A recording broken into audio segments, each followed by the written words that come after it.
क्या से क्या हो गया बेवफा तेरे प्यार में। क्षमा कीजिएगा, यह स्वभाव हमारे आचरण के विपरीत है, परंतु यह कलयुग की रीत है। अगर जीवन में आगे बढ़ना है तो this is your go to paper. The Hindu है तो तुम्हारा करियर सेट। जैसे न जाने कितने सुझाव आपने जीवन में सुने ही होंगे, पर अगर इन्हें आत्मसात करने की जीवन में सोची भी हो ना, तो विश्वास मानिए आपसे बड़ा मूर्ख संसार में कोई नहीं है। द हिंदू उतना ही सनातनी और राष्ट्रभक्त है जितना देश प्रेमी और निष्ठावान कन्हैया कुमार भारत के प्रति रहे हैं। नमस्कार, स्वागत है आपका TFI पर, जो है देश का सबसे विश्वसनीय अल्टरनेट न्यूज मीडिया पोर्टल। और मैं अनिमेश पांडे आपको अवगत कराऊंगा कि कैसे कभी देश की युवाओं की प्राथमिकता रहने वाले देश के सभी महत्वपूर्ण परीक्षाओं में उपयोग में लाए जाने वाले समाचार पत्र द हिंदू की अब उतनी ही उपयोगिता है जितनी राष्ट्रों में ग्रेट ब्रिटेन की, पत्रकारिता में NDTV की और राजनीति में CPI की। इससे पूर्व कि हम आगे बढ़ें, यदि आपको हमारे विचार पसंद आते हैं तो आप हमारे वीडियो को लाइक कर सकते हैं एवं आप हमारे चैनल को सब्सक्राइब करें और आप हमारे फेसबुक पेज को अवश्य फॉलो करें। कभी युवाओं के जीवन में द हिंदू का वही कद था जो 2014 के पूर्व रवीश कुमार का और 90 के दशक में खान तिकड़ी का हुआ करता था। इनके प्रतिबद्धता और इनके व्याकरण पर प्रश्न उठाना महापाप समान माना जाता था और इसीलिए हर प्रतिस्पर्धी परीक्षा के लिए यह सर्वप्रथम विकल्प माना जाता था। और कुछ बुद्धिजीवियों के लिए यह आज भी डास कैपिटल या बाइबल से कम होली नहीं है।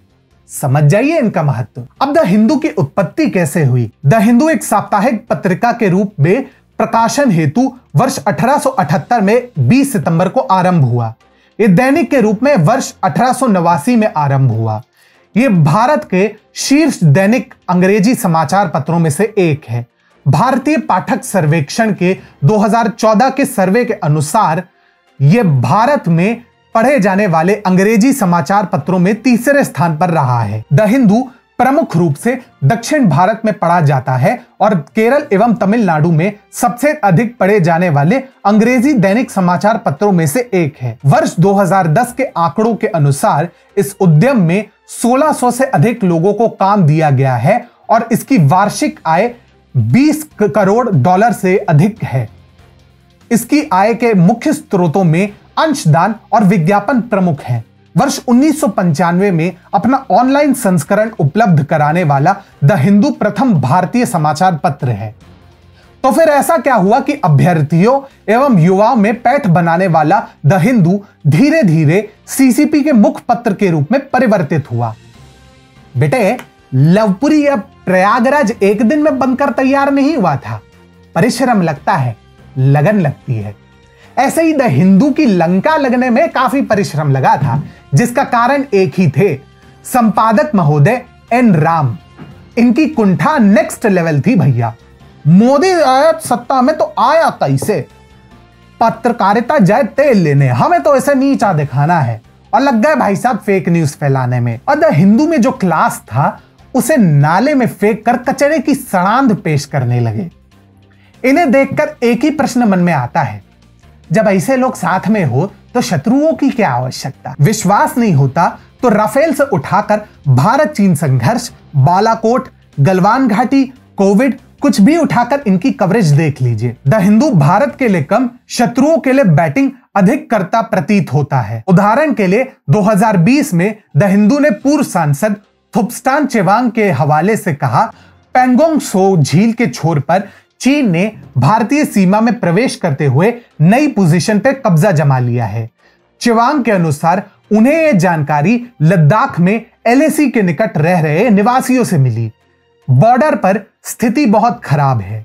चीनी सैनिकों ने न केवल हमारे क्षेत्रों में घुसपैठ की है, बल्कि फिंगर 2 और फिंगर 3 जैसे इलाकों पर कब्जा जमाया हुआ है। यहां तक कि हॉट स्प्रिंग्स क्षेत्रों को भी पूरी तरह से खाली नहीं कराया गया है। ये सभी जानकारी हमें स्थानीय लोगों से मिली है। परंतु बात यहीं पर नहीं रुकी। द हिंदू ने इस रिपोर्ट में यहां तक दावा किया कि भारतीय सैनिक जिन टेंट्स में रह रहे हैं वो बेहद दोयम दर्जे के हैं, जो सब 0 तापमान नहीं बर्दाश्त कर सकते। परंतु यह झूठ ज्यादा देर तक नहीं टिक पाया। आर्मी अफसरों ने इस बात को सिरे से खारिज किया और इसे भ्रामक खबर बताया। पूर्व आर्मी अफसर लेफ्टिनेंट जनरल सतीश दुआ ने स्वयं ट्वीट करते हुए इस दावे को पूर्णतया गलत बताया और भ्रामक बताया। उन्होंने स्पष्ट किया कि उक्त क्षेत्र में दूर दूर तक कोई नागरिक नहीं रहता, ऐसे में स्थानीय लोगों के हवाले से सूचना देने की बात पूर्णतया गलत है। बंधुअर, ये तो कुछ भी नहीं है। अगले वर्ष चीनी कम्युनिस्ट पार्टी को अस्तित्व में आए 100 वर्ष पूरे हो गए। अब इसमें खास बात क्या है? इसमें खास बात यह है कि भारत के एक अखबार का चीनी प्रेम खुलकर जग जाहिर हुआ और यह भी सिद्ध हुआ कि एक व्यक्ति का विरोध करने के लिए कुछ लोग देश के शत्रुओं की किस प्रकार से सेवा करने के लिए तैयार हो सकते हैं।